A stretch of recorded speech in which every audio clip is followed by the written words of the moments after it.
नमस्कार, मैं हूं प्रीति सिंह और आप देख रहे हैं हल्ला बोल न्यूज। चलिए बिना देर किए शुरू करते हैं आज की 10 बड़ी खबरें। 16 जुलाई को सोनिया गांधी के आवास पर संयुक्त विपक्ष की अहम बैठक होगी, जिसमें संसद के मानसून सत्र की रणनीति तय की जाएगी।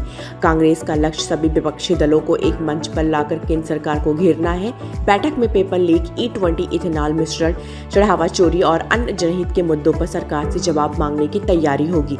कांग्रेस DMK समेत सहयोगी दलों को साथ रखने की कोशिश में जुटी है। प्रियंका गांधी, राहुल गांधी और मल्लिकार्जुन खड़गे इस रणनीति को अंतिम रूप देने में सक्रिय भूमिका निभा रहे हैं।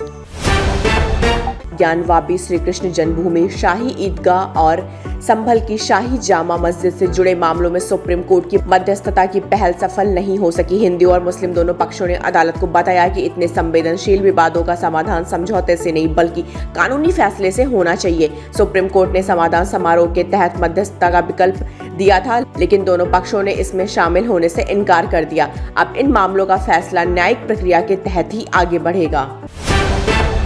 प्रधानमंत्री, मुख्यमंत्री और मंत्रियों को पद से हटाने से जुड़े रिमूवल बिल में संयुक्त राष्ट्र संसदीय समिति ने अहम संशोधन सुझाए हैं। समिति का मानना है कि जेल से सरकार नहीं चलनी चाहिए। हालांकि जनप्रतिनिधियों की सदस्यता हमेशा के लिए खत्म करने के बजाय उन्हें मुकदमे या हिरासत की अवधि में अस्थायी रूप से पद से हटाने की सिफारिश की गई है। समिति की रिपोर्ट अब आगे के संसदीय प्रक्रिया के लिए भेजी जाएगी। इस प्रस्ताव पर राजनीतिक और कानूनी बहस तेज होने की संभावना है।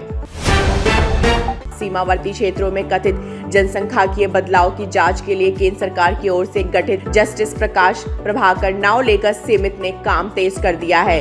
समिति अवैध घुसपैठ, उससे जुड़े आर्थिक नेटवर्क और विदेशों से कथित फंडिंग की पड़ताल करेगी। इसके लिए सीमावर्ती राज्यों के जिलों में प्रशासन, सुरक्षा एजेंसियां और अन्य विभाग मिलकर जानकारी जुटा रहे हैं। जांच रिपोर्ट के आधार पर केंद्र सरकार भविष्य की नीति और सुरक्षा रणनीति तय कर सकती है। इस मामले पर सभी की नजरें टिकी हुई हैं।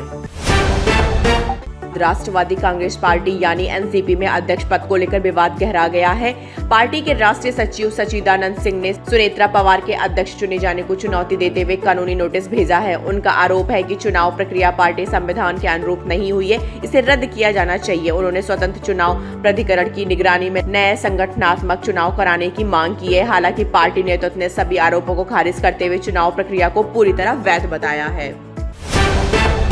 चढ़ावा चोरी मामले के बाद ट्रस्ट में बड़ा प्रशासनिक बदलाव देखने को मिला है। चंपत राय और डॉक्टर अनिल मिश्रा के इस्तीफे मंजूर होने के बाद ट्रस्ट की वेबसाइट से भी उनके नाम और विवरण हटा दिए गए हैं। अब वेबसाइट पर केवल 12 मौजूदा पद, अधिकारियों और सदस्यों की जानकारी उपलब्ध है। जानकारी के अनुसार कृष्ण मोहन ट्रस्ट के नए महासचिव की जिम्मेदारी संभालेंगे। इस बदलाव को ट्रस्ट में नई शुरुआत और प्रशासनिक पुनर्गठन के रूप में देखा जा रहा है।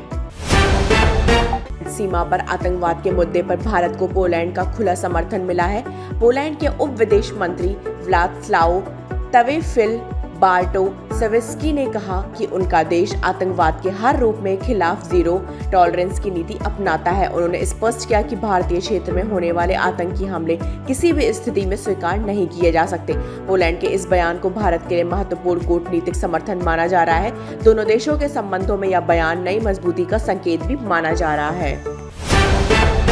उत्तर भारत में मानसून एक बार फिर कमजोर पड़ गया है, जिससे हरियाणा, राजस्थान, पश्चिमी उत्तर प्रदेश और दिल्ली NCR में उमस और गर्मी बढ़ गई है। दूसरी ओर पूर्वोत्तर राज्यों में भारी बारिश और बाढ़ ने हालत गंभीर बना दिया है। अरुणाचल प्रदेश में करीब 1 लाख लोग प्रभावित हुए हैं। मौसम विभाग ने बिहार, पश्चिम बंगाल और पूर्वोत्तर के कई इलाकों में ऑरेंज अलर्ट जारी किया है। उत्तराखंड समेत कई राज्यों में भारी बारिश और भूस्खलन की चेतावनी दी गई है। प्रशासन को सतर्क रहने के निर्देश दिए गए हैं। भारतीय कप्तान शुभमन गिल ने वनडे क्रिकेट को 40 ओवर का करने के प्रस्ताव को खारिज कर दिया है। उनका कहना है कि 50 ओवर का प्रारूप अपनी अलग पहचान और महत्व रखता है। गिल ने सुझाव दिया कि द्विपक्षीय सीरीज की बजाय त्रिकोणीय और चतुष्कोणीय टूर्नामेंट आयोजित किए जाएं, जिससे वनडे क्रिकेट में रोमांच और दर्शकों की रुचि बढ़े। उनका मानना है कि नए प्रयोगों से इस फॉर्मेट को दोबारा लोकप्रिय बनाया जा सकता है। हॉलीवुड सुपरस्टार टॉम क्रूज की नई फिल्म डिगर का ट्रेलर रिलीज हो गया है। ट्रेलर में टॉम क्रूज बिल्कुल अलग अंदाज और दमदार एक्शन अवतार में नजर आ रहे हैं। फिल्म की कहानी और उनके नए लुक को लेकर सोशल मीडिया पर जबरदस्त चर्चा हो रही है। निर्माताओं का दावा है कि यह फिल्म दर्शकों को रोमांच और सस्पेंस से भरपूर अनुभव देगी। ट्रेलर रिलीज के साथ ही फिल्म की रिलीज डेट को लेकर भी फैंस में उत्साह बढ़ गया है।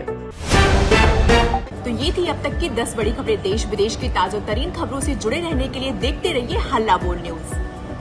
हर खबर पर हल्ला बोल।